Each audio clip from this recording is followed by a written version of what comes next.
अच्छा जी, होपफुली आप लोग खैर ऑफिस से होंगे जी। हमारा उसी तरह जो डेप्रिसिएशन का चैप्टर नंबर 9 है उसकी डिस्कशन चल रही है हमारी। तो इससे पहले आपको याद होगा हम डेप्रिसिएशन क्या है, किस तरह के एसेट्स पे अप्लाई होती है, टेंजिबल इनटेंजिबल नेचुरल रिसोर्सेज क्या थे, मेथड्स क्या थे और उसमें इश्यूज क्या आ सकते थे, वो हमने डिस्कस किया था। फिर उसके बाद हमने जो अभी प्रीवियस वीडियो थी उसमें हमारी डिस्कशन जो थी वो बेसिकली हमारी थी कि अगर स्ट्रेट लाइन मेथड से हम डेप्रिसिएशन कैलकुलेट करना चाहें तो वो कैसे हो सकती है। फिर उसके बाद हमने देखा जी कि यूनिट ऑफ प्रोडक्शन का मेथड है उसमें कैसे डेप्रिसिएशन कैलकुलेट हो सकती है। देन हमारी जो डिस्कशन चलनी थी वो मैंने लास्ट टाइम बोला था वो थी डिक्लाइनिंग बैलेंस मेथड पे। और आपके साथ ये बात डिस्कस हुई थी कि डिक्लाइनिंग बैलेंस मेथड ऐसे एसेट्स पे अप्लाई होते हैं कि जिनकी productivity with the passage of time जो है वो डाउन हो जाती है, डिक्रीज हो जाती है, कि शुरू में ये एसेट्स नए होते हैं और नए होने की वजह से ज्यादा प्रोडक्टिव हैं, ज्यादा बेनिफिट प्रोवाइड करते हैं। तो मैचिंग प्रिंसिपल के लिहाज से देखा जाता तो डेप्रिसिएशन ज्यादा होनी चाहिए थी। और फिर ग्रेजुअली जो है वो एसेट की repair, wear and tear, maintenance वगैरह जो है वो वेयर एंड टेयर की वजह से ज्यादा हो जाती है, प्रोडक्टिविटी कम हो जाती है। तो फिर उस वक्त उसकी कह ली डेप्रिसिएशन कम होनी चाहिए। तभी कह लीजिए कि जो एक्चुअल सेंस है मैचिंग प्रिंसिपल की वो इस पे एप्लीकेबल हो सकती है।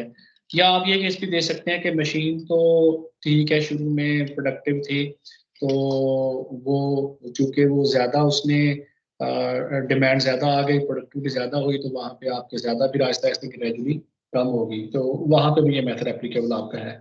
तो सिंपल ये कि ये ऐसे एसेट जो शुरू में ज्यादा रेवेन्यू में कंट्रीब्यूट करते हैं फिर आहिस्ता आहिस्ता उनकी रेवेन्यू में कंट्रीब्यूशन जो है वो डिक्रीज होती जाती है, ओवर द टाइम डिक्लाइन होती जाती है, डिमिनिश होती जाती है।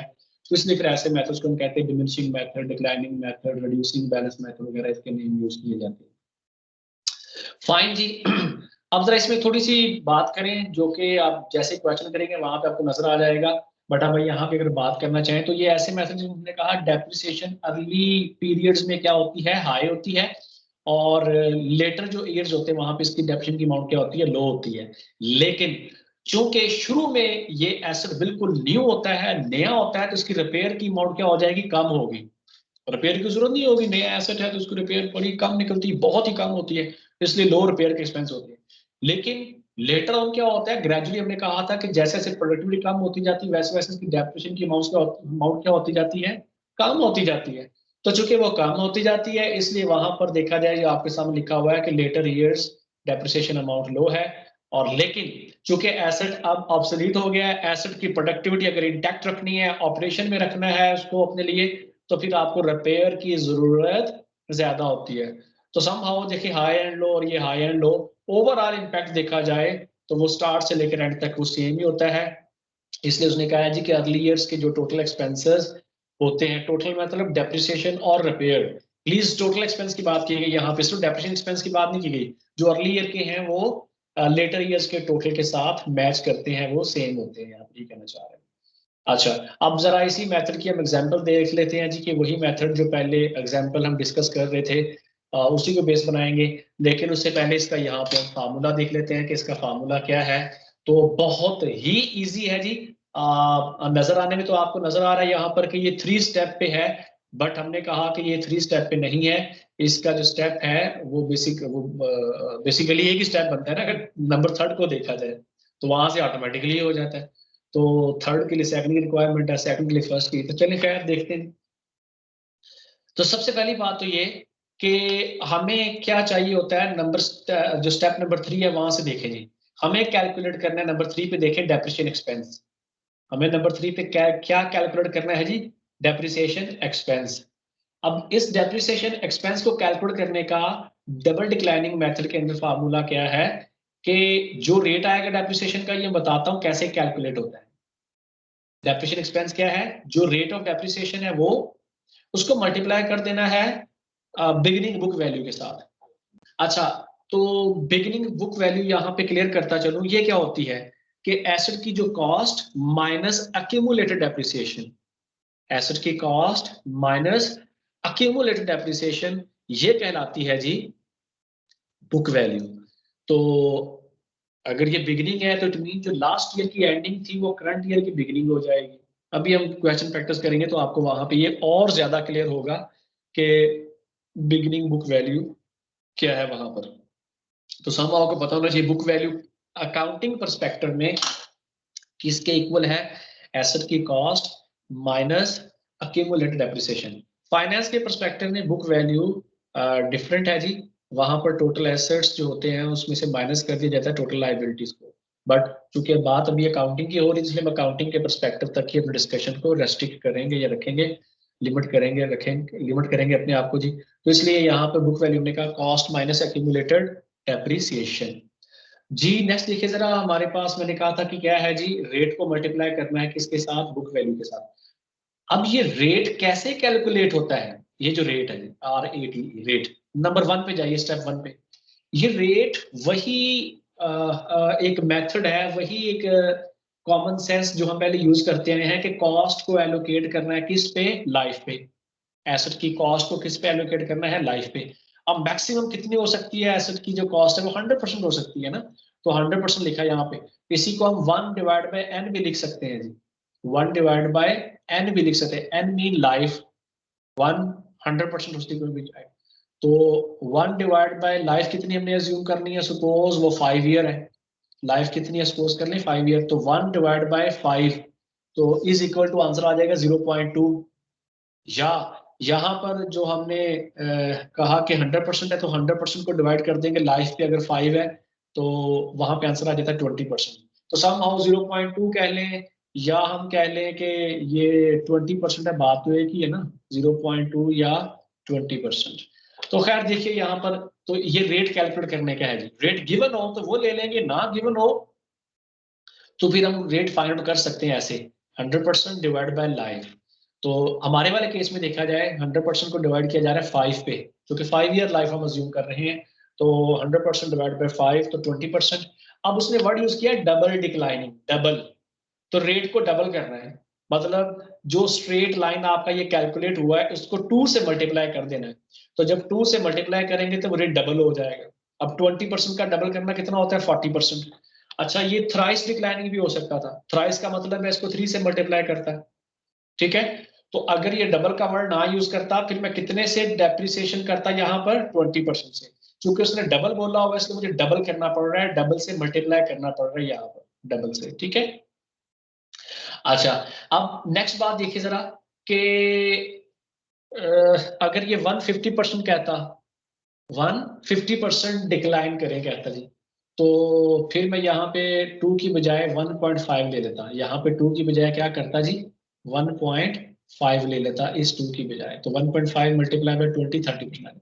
अच्छा ये क्यों लिया जाता है, मतलब 20% को डबल क्यों कर दिया जाता है, 150% पे क्यों लिया जाता है, इसलिए कि जितना रैपिडली एसेट ने ऑब्सोलीट हो जाना है उतना ज्यादा वो कह लीजिए कि उसको डेप्रिसिएट किया जाता है, उतना ज्यादा उसकी रेट को एक्सेलरेट कर दिया जाता है, बढ़ा दिया जाता है, ताकि क्विकली ज्यादा से ज्यादा डेप्रिसिएट हो जाए। दूसरा विंडो ड्रेसिंग के लिए तो भी कह सकते हैं, दूसरा जो नॉर्मली यूज किया था वो टैक्स बेनिफिट के लिए यूज किया था, कि जो अर्ली इयर्स में मैक्सिमम टैक्स बेनिफिट ले लिया जाए।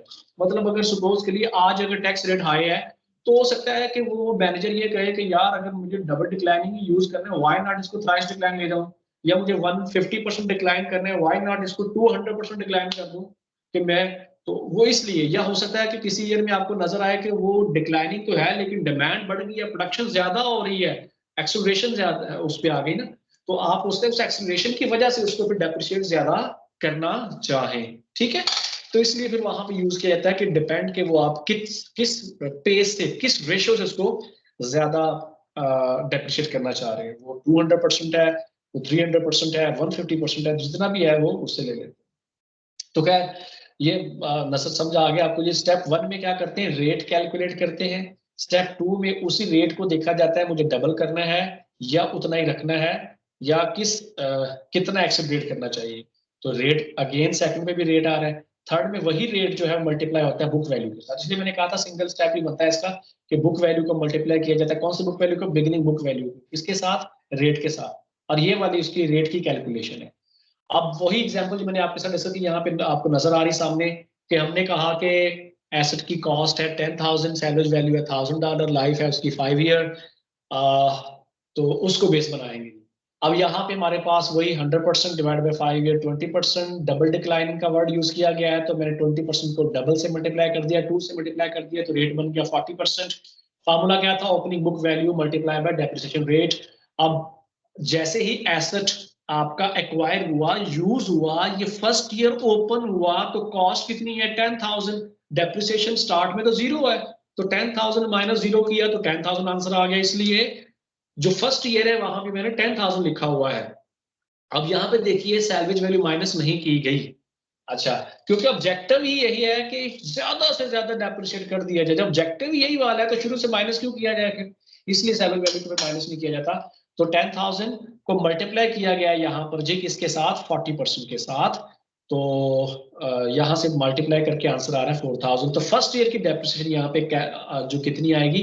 4,000 की। इसमें हर ईयर की अमाउंट चेंज होती जानी है, क्योंकि डिक्लाइनिंग है। देखिए डिक्लाइनिंग, फर्स्ट ईयर में 4 है, सेकंड ईयर की 4 से कम होगी, थर्ड की उससे कम होगी, फोर्थ की उससे, और फिफ्थ की उस सबसे कम होगी। तो डिक्लाइन होती हुई वैल्यू नजर आएगी। तो आपको जो इसका लीनियर ग्राफ वहां पे जो है वो नजर आ रहा होगा, मतलब सॉरी डाउनवर्ड उसका स्लोप होगा, डाउनवर्ड वो डिक्लाइनिंग उसका जो है वो ट्रेंड नजर आएगा ऐसे। ठीक है, इसी एग्जांपल को जो है वो आपके सामने यहाँ शो करवाते हैं कि जी हमने ये बात की कि ये ईयर है सपोज 2001, तो 40% जैसे प्रीवियस आपने देखा स्लाइड, वहां भी नजर आया था आपको कि 40% हमने लिया किसका? 10,000 का। तो 40% लिया फर्स्ट ईयर में, 4,000 डेप्रिसिएशन, ये तो आपको समझ आ रहा है। ये पहले भी हमने कैलकुलेशन यही की। सेकंड ईयर में कैसे कैलकुलेट करेंगे? सेकंड ईयर में प्लीज 10,000 का नहीं लेंगे। सेकंड ईयर में ओपनिंग बुक वैल्यू कितनी बन जाएगी? पहली बात तो ये कि ओपनिंग बुक वैल्यू देखिए कितनी होगी। फर्स्ट ईयर की डेप्रिसिएशन कितनी है? 4,000। ये देखिए फर्स्ट ईयर की डेप्रिसिएशन कितनी है जी? 4,000। तो फर्स्ट ईयर में एंडिंग बुक वैल्यू कितनी होगी? Cost minus accumulated depreciation, cost minus accumulated depreciation. तो फर्स्ट ईयर में यही डेप्रिसिएशन है और यही टोटल डेप्रिसिएशन अक्यूमुलेटेड है। मतलब इससे पहले जीरो थी, 0 प्लस 4,000 4,000। तो कॉस्ट माइनस अक्यूमुलेटेड, अक्यूमुलेटेड कितना था? 4। तो 10 माइनस 4 कितना बना है? 6,000। 6,000 फर्स्ट ईयर जो कि 2001 है उसकी होती closing book value, ending book value 6,000। अब यही फर्स्ट ईयर की जो 6,000 क्लोजिंग बुक वैल्यू है, सेकंड ईयर की कौन सी कहलाती? Opening book value. तो सेकंड ईयर में कितनी कॉस्ट अवेलेबल थी फॉर यूज, जो डेप्रिशिएट हो सकती थी? डेप्रिशिएबल बेसिस फिर वहां पे यूज हुई 6,000 सेकंड ईयर में, क्योंकि 4 तो पहले यूज हो चुकी है, पीछे बची कितनी? 10 में से 6। तो सेकंड ईयर में 6,000 का लिया, 40% ऑफ अमाउंट बन गई 2,400।